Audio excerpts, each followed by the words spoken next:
Hello everyone, welcome to our Let's Play series of the Mass Effect. We're in the moon, and the sun shines through, that's literally the sun, shines through our vehicle. Don't ask too many questions, because we are going in there. At least I think we're going in there. Yes, we are.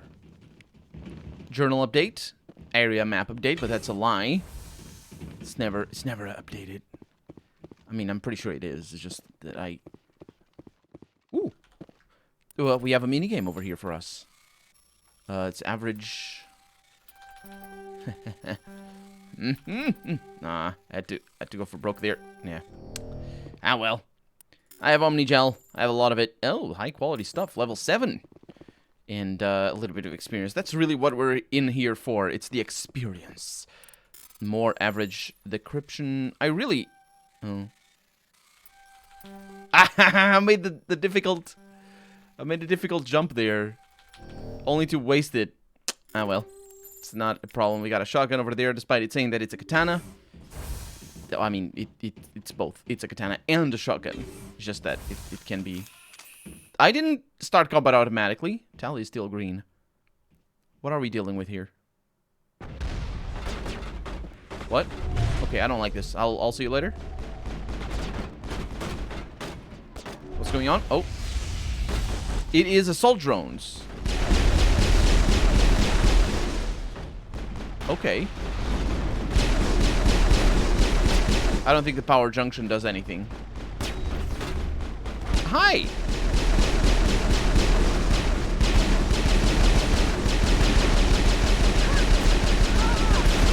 Tally is out.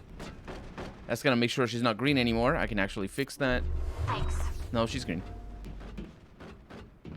Did these... Oh, they move. Okay, I was like... Are these things spawning in front of me or something? But no, they move. Oh, hi.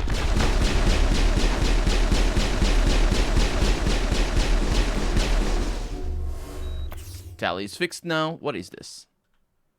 That doesn't do anything? Yes, it does. I don't think it does much, but it does something. There you are. This whole thing about being able to penetrate armor, or rather shield, with my pistol is pretty great. I like it. Mostly because I like spreading my shots around. And so if I'm penetrating their shields and they'll, you know, run away and recover their shields after, then that's a good thing. It's a good thing that I can penetrate the shield. Okay, so we got a power junction, but really that's not what we're here for. The power junctions don't do anything. There's a bunch of exclamation marks on all sides. Let's save just in case. Excuse me.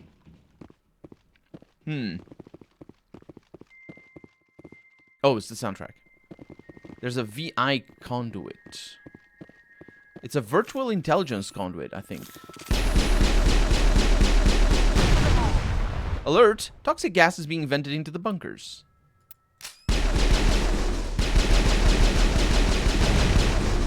Not really sure. Not really sure what the toxic gas is, or what the bunkers are, for that matter.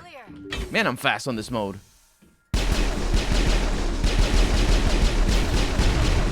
Okay.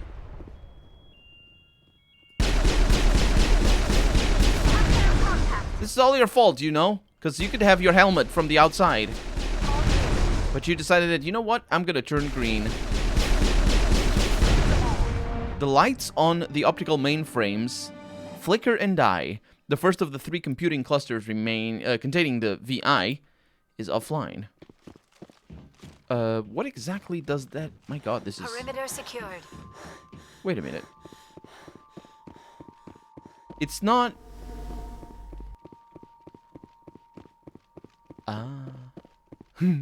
It's not that we're fast when we're in that mode. It's that we're fast when I sprint. And, I can't sprint anymore. I don't understand. It's not very common for us to sprint. I don't understand. I don't get it, but we're fine. Helmet without a helmet for a little bit there. But we don't fret about it. Let's go over here. Wee-hee! Ah, that works. What do we have? Area map? Okay. All targets eliminated.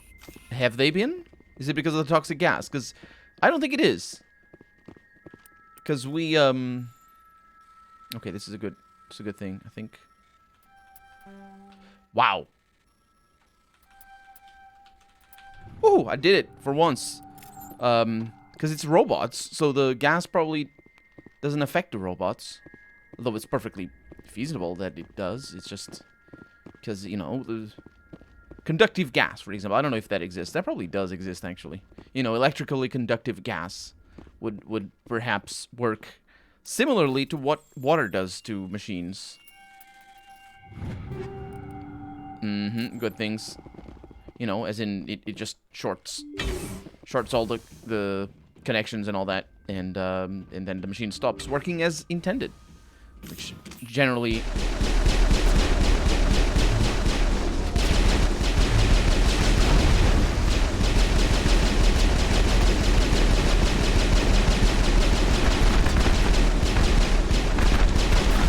I know. Oh, hi. Okay, that worked out. Liara, please don't die. Fine. You want to die, you want to die. Time for revenge. I was going to say, when the machine... Oh, she dies fast.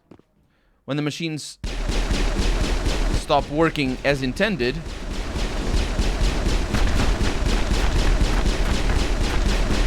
sometimes sparks come out. Sparks. So... Perimeter clear. Perimeter is indeed clear. Okay, I can't use the... med kits. So it looks like it's basically another room like the other one. You have 2 containers in the first room. You have some enemies. And some exclamation marks after that. Let's find out how this works. And kinetic barrier fields powering up through the bunker complex. Apparently that's the... Oh. That's better than the gas.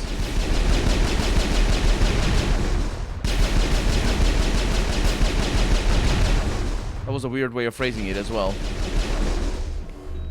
All clear. It's fine. Oh. Punch the kinetic barrier. Apparently the conduits themselves power the barriers. As far as I can tell. Wait a minute, there's a data port. All targets eliminated. Did we have a data port on the other one? Heads up. No, I'm gonna have to see. We got a codex entry. Humanity and the Systems Alliance. The home world and capital of humanity is entering a new golden age. The resource wealth of a dozen settled colonies and 100 industrial outposts flows back to Earth, fueling great works of industry, commerce, and art. The great cities are greening, as arcology skyscrapers and telecommuting allow more efficient use of land. Earth is still divided among nation-states, though all are affiliated beneath the overarching banner of the Systems Alliance. While every human enjoys a longer and better life than ever, the gap between rich and poor widens daily. Advanced nations have eliminated most genetic disease and pollution. Less fortunate regions have not progressed beyond 20th century technology and are often smog-choked, overpopulated slums. Sea levels have risen 2 meters in the last 200 years, and violent weather is common due to environmental damage inflicted during the late 21st century. The past few decades, however, have seen significant improvement due to recent technological advances. So, basically, 2020. This was basically the description of 2020 right now. Apart from the plague, there's no plague. Even down to the 2 meters that it rose. Because, yeah, it has already risen 2 meters. I think it's Well, it depends on the, it's just on average and stuff like that. It is sort of interesting that the sort of, how should I put this? It's interesting. Like, it starts. There's a lot of sort of assumptions that undertones probably is a better term for what I'm trying to say. The great cities are greening, as our colleges, skyscrapers, and telecommuting. That's 2020. Allow for more efficient use of land. The great cities are greening. The great cities aren't actually. If the world, so how should I put this? The pollution per capita of people who live in cities is lower than the pollution per capita of people who don't live in cities. In the current world, I'm talking about real world, and I'm talking obviously per capita because that's what matters. It doesn't matter if a lot of people live outside of cities or otherwise. Cities are really good at making sure there's no pollution. It's not making sure. Obviously, that it's not making sure that they're not good at making sure there's no pollution. They're good at minimizing the amount of pollution. And the reason why they're good is because a lot of the pollution that exists in our current world comes from transportation. And so telecommuting, they're making making a lot of sense there to minimize the impact, the environmental impact of not just the environmental impact, the economic impact in resources as well, but of transportation. So if you can just have everybody piled together, it's better because you can just send whatever needs to be sent there, be it energy, be it products, entertainment, all the things going into the city, and it's better for the environment. Naturally, that doesn't mean that the environment in the city is going to be better than the environment outside of the city, but that's not what we're referring to. But it is sort of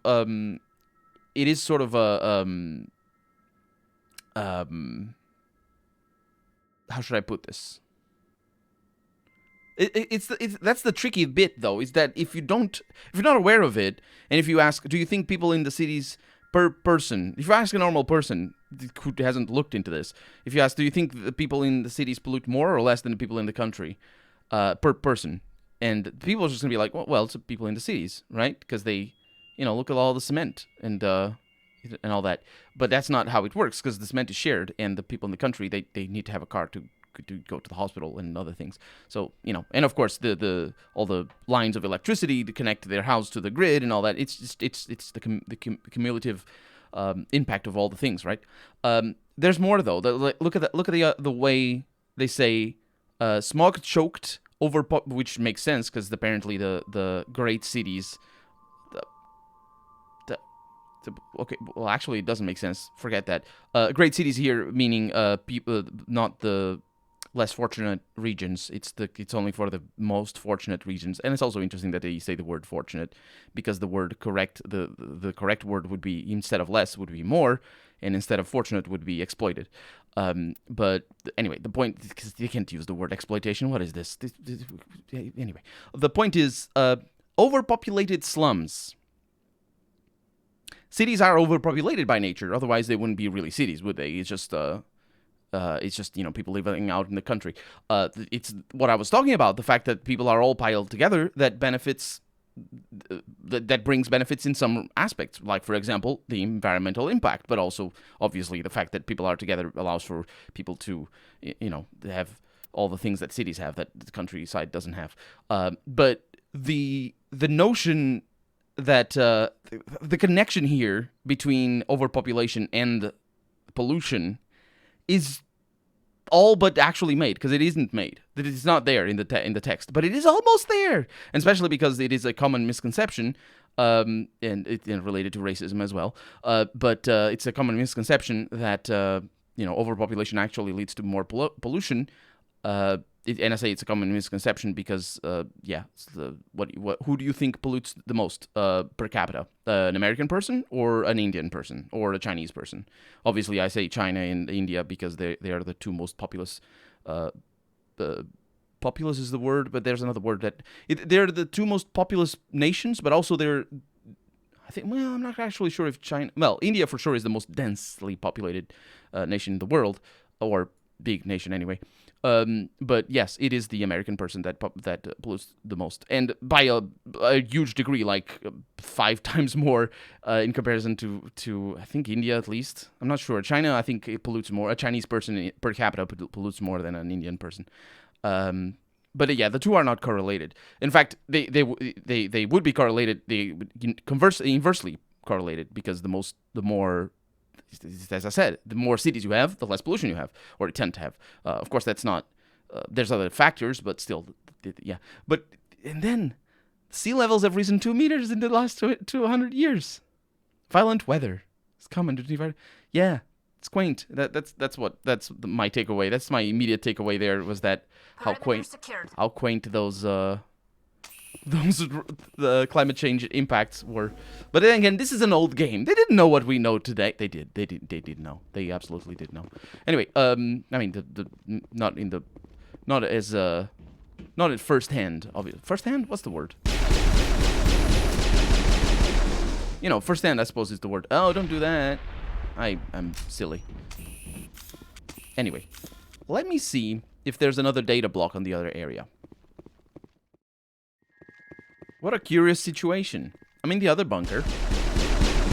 And the shields are up. Which means that the shields went up on all bunkers.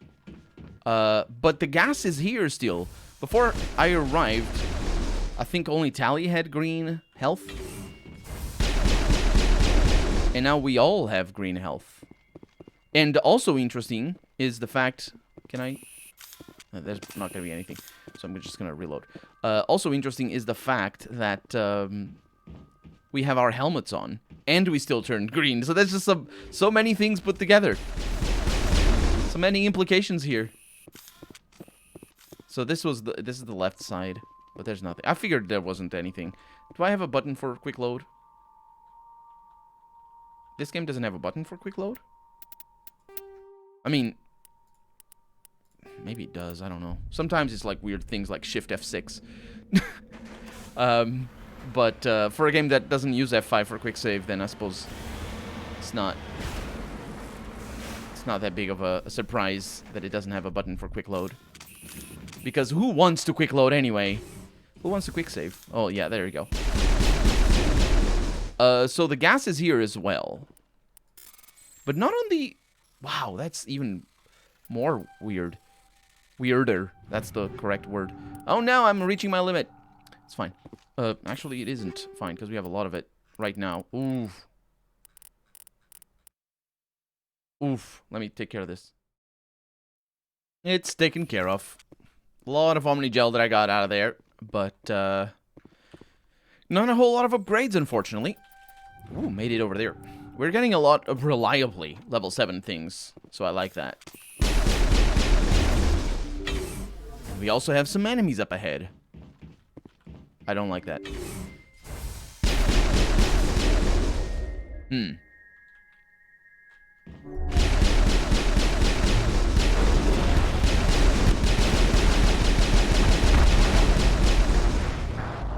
I hope I saved. I don't think I saved. That'll show them. I Omni-gelled absolutely everything. My inventory is clean. Apart from things that we just got because I got some stuff from there. Quick save failed. Of course he did. Maybe that's why I died before. I died before because I wasn't paying attention, to be fair.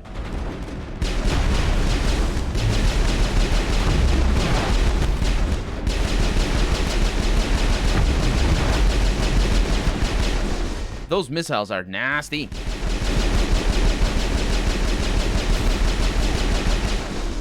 They're pretty rough. But it has been secured, and we're not sprinting, unfortunately. I wish I could sprint all the time. Okay. It does some sparks. That thing is doing sparks because I shot it. That's how it works. Okay. So hopefully these don't have shields, because... Oh, no. Not... These shields it has. It has those shields for sure. I mean, the shields... Oh, it does. Additional security drones powering up. Okay, that... I can...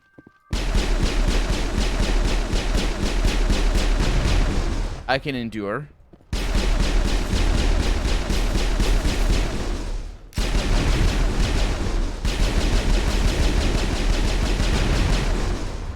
So, nothing over here. I imagine... Oh, I'm sprinted! I imagine the security drones are over here. Yes, they are.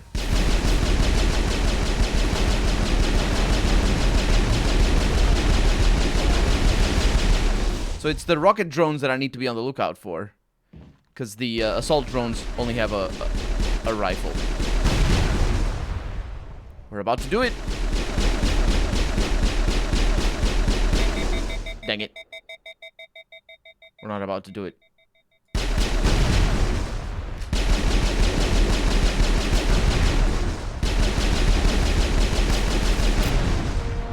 A burst of white noise over all frequencies nearly deafens you. Your hard suit's heads-up display interprets it into a series of zeros and ones. They repeat again and again, blanketing all frequencies until the lights on the final VI cluster flicker and die. Specialization class achieved. So this is 2... That's the 8th bit, so that would be the 2, 2, 4... It's just a number. It could be letters, though. Your specialization class will receive your base class in the talents and on the squad screen. Talent ranks in your base class transfer over to your specialization class. Go to your squad screen to view the bonuses you gain with each rank in your specialization class. Thank you. So we have either commando or operative. Increases damage with all weapons, increases immunity ability, increases marksman ability, increases or improves, whatever, it's the same, assassination ability, and the operative reduces recharge time on all tech attacks, improves overload, improves sabotage. We're gonna go with commando, because, yes. But, is that what we... got him, Commander. I think we did. Is that what we came here to do? Let's go to the squad, because we also leveled up. So, we got 5 points, still don't have these. I'm sort of giving up hope. We got damping. Oh, that's for sabotage and other things that, yes, I'm sure are very good. Health. The first one is worthwhile. The rest of them, not so much. The first one is plus 10 health. That's pretty nice. Tactical armor is also pretty interesting. Oh, I don't have heavy armors. Such is life. Such is life. Also, I noticed that my Renegade is over there, my Paragon is over there. This is a rubbish playthrough. I'm very sorry. I wish it were a better playthrough. But I don't know. Sometimes it's hard to find out what the Renegade is, what the Renegade option is. Other times it doesn't even make sense. Other times I don't want the Renegade option. I don't know. And then I get the impression that if you go Renegade on your companions, you don't get to have their dialogues. I don't know. It's finicky, is all I'm saying. So, does that conclude? I think that concludes our journey through the moon. And the sun that shines through probably all the stars shine through the vehicle. Easiest planet to navigate, my god. They should all be like this. Seriously, it's going smoothly. Perfectly fine.